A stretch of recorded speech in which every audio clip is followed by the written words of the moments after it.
malas lutira kang wawang gegono bang sumirat oh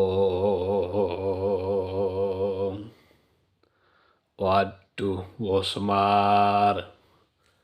lakon lho kok malah abote kaya ngene wo Semar sing kudu tak sandang dening Gatotkaca wo Semar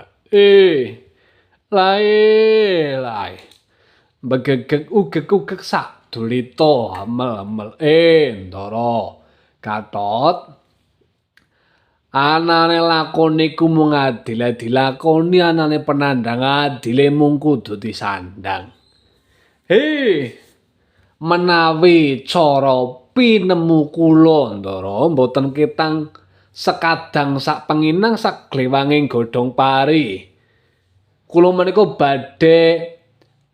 melu udu menapa ing dados sungkawanipun panjenengan Ndara Gatotkaca anggenipun dipun wurungaken katresnanipun kalian keng garwapun Dewi Pergiwa banjur prayogane aku piye wo Semar Kanjeng Rama Werkudara kowe mubal pancandriyane paribasan trata karambat karo panggung padha didungkari